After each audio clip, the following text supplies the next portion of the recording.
अस्सलाम वालेकुम जी। Myself Mohammad Usman. आज जो है हम 9th class biology chapter number 3 के अंदर हिस्ट्री ऑफ क्लासिफिकेशन के बारे में पढ़ेंगे। इससे पहले हमने क्लासिफिकेशन के ऊपर एक लेक्चर पढ़ लिया, अब हम उसकी हिस्ट्री के बारे में पढ़ेंगे। क्लासिफिकेशन के अंदर कौन कौन से साइंटिस्ट ने जो है वो अपना जो है वो रोल अदा किया है, तो उसके बारे में आज हमने पढ़ना है। और ये चैप्टर नंबर 3 का लेक्चर नंबर 4 है।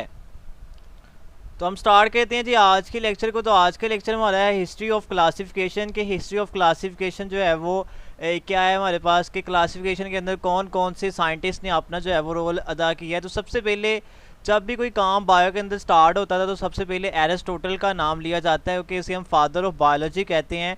तो एरिस्टोटल अरस्तु ने जो है वो सबसे पहले क्लासिफिकेशन का सिस्टम मुतारिफ़ करवाया था, दुनिया को बताया था कि हम क्लासिफिकेशन का सिस्टम जो है वो लेके आ रहे हैं। निज़ाम भी ला सकते हैं, चीज़ों को जो है वो क्लासीफाई भी किया जा सकता है, चीज़ों के ग्रुप्स भी जो है वो बनाए जा सकते हैं। तो एरिस्टोटल ने जो है वो जितने भी जिंदा चीज़ें थी उस वक्त दुनिया के अंदर उनको दो बड़े ग्रुप्स के अंदर डिवाइड किया था, किंगडम प्लांटी के अंदर और किंगडम एनिमिलिया के अंदर। ठीक है, उन्होंने कहा था कि जो चीज़ें अपनी खुराक खुद बना सकती हैं उन्हें हम किंगडम प्लांटिया के अंदर रखेंगे, और जो चीज़ें अपनी खुराक खुद नहीं बना सकती उन्हें हम किंगडम एनिमिलिया के अंदर रखेंगे। तो उसको हम पढ़ लेते हैं। Greek philosopher Aristotle classify all living organism known at that time as इधर इन द ग्रुप प्लांटी और एनिमिलिया। ठीक है, तो इन्होंने जितने भी उस वक्त जब ये एरिस्टोटल मौजूद है दुनिया के अंदर, तो उस वक्त जितने भी ऑर्गेनिज्म दुनिया के अंदर मौजूद थे जो इनको पता था, उन्होंने जो क्या क्या किया, उन ऑर्गेनिज्म को दो बड़े ग्रुप्स के अंदर डिवाइड कर दिया। जो अपनी खुराक खुद बनाते थे उन्हें किंगडम प्लांटी के अंदर रख दिया, और जो खुद अपनी खुराक नहीं बनाते थे उन्हें हम किंगडम एनिमिलिया के अंदर रख दिया। तो सबसे पहला जो हमारे पास क्लासिफिकेशन का सिस्टम जो है मुतारफ़ करवाने वाले वो कौन है?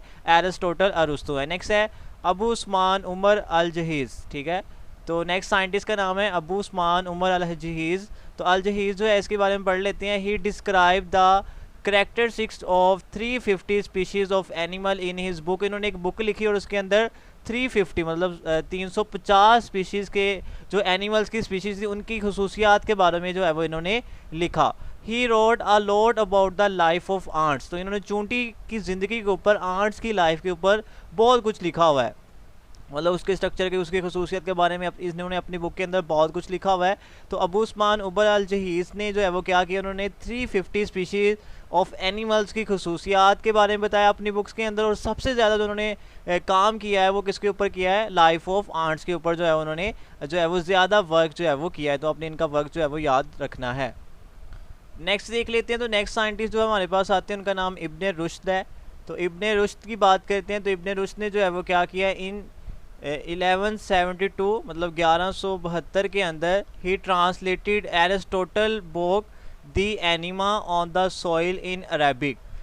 तो एरिस्टोटल जो थे वो ग्रीक साइंटिस्ट थे, वो ग्रीक बोलते थे। तो इन्होंने एक बुक लिखी हुई थी एरिस्टोटल ने रूह के ऊपर। ठीक है, उसे हम दी एनिमा कहते हैं। ठीक है, तो उसको इन्होंने ट्रांसलेट किया, उसका तर्जमा किया अरबी के अंदर। तो इब्ने रुश्द ने एरिस्टोटल की एक बुक जिसका नाम दी एनिमा था और वो रूह के ऊपर थी कि रूह का जो है वो क्या होती है, सारा कुछ उसके बारे में लिखा गया है। ठीक है, तो उसको इन्होंने ट्रांसलेट किया था अरबिक के अंदर। नेक्स्ट है एंड्रिया सीसल पाइनो। ठीक है, तो नेक्स्ट साइंटिस्ट का नाम है एंड्रिया सीसल पाइनो।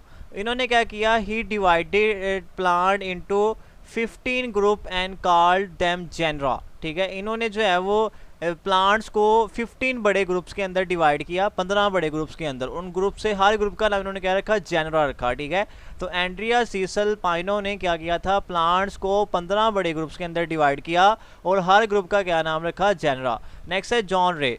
अब जॉन रे ने क्या किया, published important work on plant classification. तो इन्होंने भी प्लांट की क्लासिफिकेशन के ऊपर बहुत ज़्यादा काम किया। तो आपने याद रखना है कि इन्होंने बहुत सा काम जो है वो पब्लिश किया है, दुनिया को बताया कि प्लांट की जो है वो क्लासिफिकेशन जो है वो कैसे की जा सकती है। नेक्स्ट जो साइंटिस्ट आते हैं, छठे नंबर पे जो साइंटिस्ट हमारे पास उनका नाम अगस्टस रेविनस है। तो अगस्टस रेविनस की बात कर लेते हैं हम। अगस्टस रेविनस ने क्या किया था, he introduce the taxon of order. तो अभी हमने बात की थी पिछले लेक्चर के अंदर टैक्सोनॉमिक हायरार्की के अंदर कि जानदारों को जिन ग्रुप्स के अंदर डिवाइड किया जाता है उनका नाम टैक्सा होता है, या उसे हम सिंगुलर टैक्सोन कहते हैं। तो जो ऑर्डर वाला ग्रुप था, ऑर्डर वाला टैक्सोन था, उनको इंट्रोड्यूस करवाने वाले, दुनिया को बताने वाले साइंटिस्ट का नाम क्या था? अगस्टस रेविनस था। नेक्स्ट है टॉनफोर्ड। अब टॉनफोर्ड की बात कर लें, टॉनफोर्ड इन्होंने क्या किया, he introduce the taxa of class and species.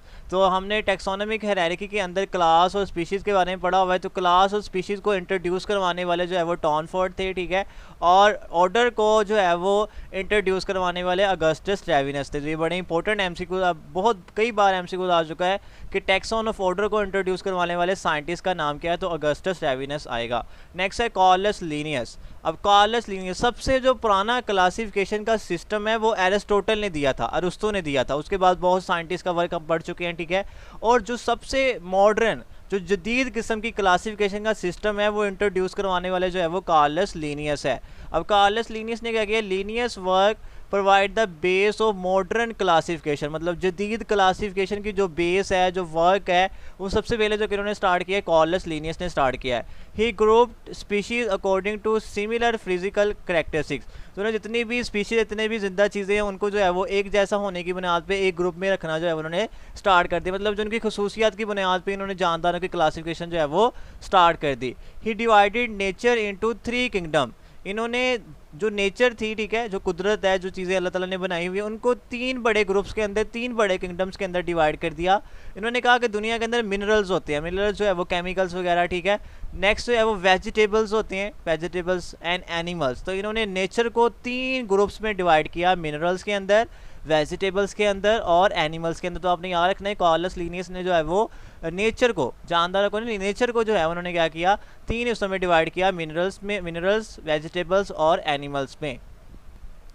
Next हम कार्लस लिनियस के वर्क को ही जो है वो कैरी ऑन करते हैं जी। कार्लस लिनियस का भी हमने पढ़ा है कि इन्होंने मॉडर्न क्लासिफिकेशन के सिस्टम को इंट्रोड्यूस करवाया है, तो उसके आगे हम बात करते हैं। Linnaeus use 5 rank in classification. जो उन्होंने जानदारों की क्लासिफिकेशन की, उसके अंदर 5 रैंक जो है वो इन्होंने यूज़ किए, 5 ग्रुप्स जो है वो यूज़ किए, लेकिन टैक्सोनॉमिक हायरार्की के अंदर 7 ग्रुप्स हैं, ठीक है। तो इन्होंने अपनी एक क्लासिफिकेशन दी थी, उसके बाद बहुत साइंटिस्ट ने वर्क किया, तो नए नए ग्रुप्स भी इंट्रोड्यूस हुए, ठीक है। तो इन्होंने जो क्लासिफिकेशन के अंदर ग्रुप्स यूज़ किए वो क्लास था, ठीक है, ऑर्डर है, फिर जीनस है, स्पीशीज़ है और वेराइटी है, ठीक है। तो इन्होंने 5 बड़े रैंक्स जो है वो यूज़ किए। वेराइटी कौन सी है, फिर उनकी स्पीशीज़ कौन सी है, फिर जीनस कौन सी होगी, उनका ऑर्डर कौन सा होगा, उनकी क्लास कौन सी होगी। तो उन्होंने आपने याद रखना है कि इन्होंने कितने रैंक्स, कितने ग्रुप जो है वो अपनी क्लासिफिकेशन के अंदर यूज़ किए थे, तो 5 यूज़ किए। तो उनका नाम क्या है, क्लास, ऑर्डर, जीनस, स्पीशीज़ और वेराइटी। नेक्स्ट है Linnaeus is best known for his introduction of the method still use to formulate the scientific name of every species. ज़्यादातर जो लिनियस मशहूर हैं वो इस काम से मशहूर है कि इन्होंने जानदारों को साइंटिफिक नेम देने का जो तरीकाकार था वो इंट्रोड्यूस करवाया, वो ईजाद किया, ठीक है। तो लिनियस का काम क्लासिफिकेशन में तो बहुत ज़्यादा है, लेकिन ये बेस्ट जो नाउन है, जाने जाती हैं दुनिया में, ये अपने जो है वो ये साइंटिफिक नेम देने के हवाले से जो है वो दुनिया से जाने जाते हैं। तो लोग इसे जानते हैं क्योंकि उन्होंने जानदारों को साइंटिफिक नेम देने का तरीकाकार जो है वो इंट्रोड्यूस करवाया है। तो यहाँ तक आपने याद रखना है। उम्मीद है जी आज का लेक्चर आपको समझ आ गया होगा। फिर भी कोई मसला मसाइल अगर आ रहा है तो आप मैसेज करके आंसर पूछ सकते हैं। इस लेक्चर में मेन चीज़ आपने याद रखनी, कौन सा साइंटिस्ट ने कौन सा काम किया है, ठीक है। 2-2 लाइन का उनका जो है वर्क है उसको आप याद कर लें और ये टॉपिक अच्छी तरह जो है वो आपको याद हो जाएगा।